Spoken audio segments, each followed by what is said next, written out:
am Olamide Oyani with the Enterprise Headline News.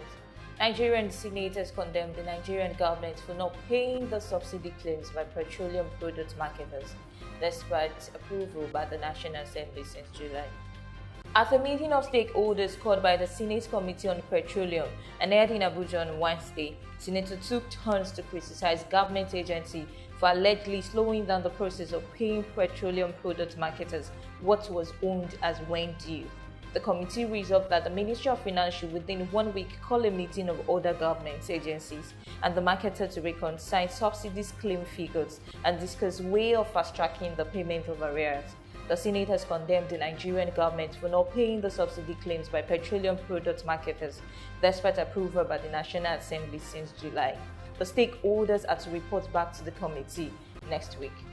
The Department of Petroleum Resources has seized up to 2 illegal gas facilities in Uyo, Akwa Ibom State. The gas stations are located in private homes with holes connecting to cylinders kept at the back of the houses. The legal gas station as Wukana Offot-Duk vendor has a giant cylinder that has been welded. The operation controller DPR Akwa Ibom State, Mr. Kingsley-Sundaye, on Wednesday expressed surprise that some people could set up such facilities that were capable of wiping off a whole community just to make quick money.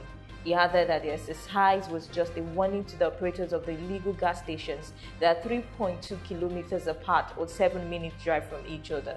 He said in a few days' time, the DPR will visit the places and arrest anyone found within the facilities.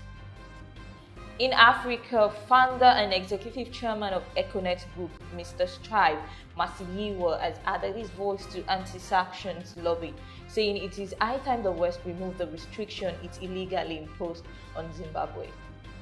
According to Mr. Masiyiwa, he said the sanctions were no longer justified and should be removed as no country can prosper with its hand tied at the back.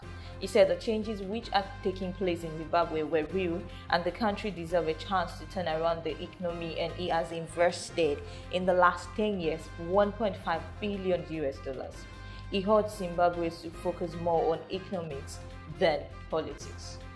The 9.6 billion shillings Nairobi bus rapid transit project got a major boost on Wednesday after the European Union committed a 5 billion shillings grant towards its implementation. The project, which was launched in 2015 by President Uhuru Kenyatta, has been on hold for lack of funds to buy high-capacity buses and support infrastructure.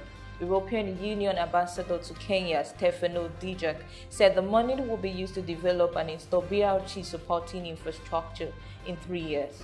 According to Mr. Dijak, during the occasion to mark the World City Day in Islay, he said the one thing that Nairobi needs is to have an effective BRT system, which is why the European Union has invested a 5 billion shillings grant to make sure the people of Nairobi will have an effective, safe, not polluting, not jamming bus transport system.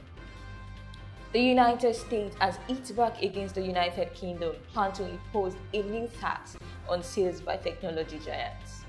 The United States political leaders and business groups says the proposal that will violate tax agreement by targeting United States firms. They want the tax could spark United States retaliation and not prospects for the United States-United Kingdom trade deal. A slew of business groups, including the United States Chamber of Commerce and the United States Council for International Business, has also come out against the United Kingdom plan. Royal Dutch Shell's profits surged by 37% in the third quarter of the year on the back of the rising oil prices. The Anglo-Dutch giant said earnings excluding one-off items on a current cost of supply measures, which stripped out price fluctuation, hit $5.6 billion from $4.1 billion last year. Rising oil and gas prices in the July to September period were the main driver of profits. Royal Dutch Shell Chief Executive Ben van Beelden said good operational delivery across all Shell businesses produced one of the strongest ever quarters, with cash flow from operations of $14.7 billion. And that's it on Enterprise Headline News for today. For more information, you can visit us on our website www.enterprisenetwork.africa and all our social media platforms are available for your all-round information. Many thanks for watching. I am Olamide Oyani.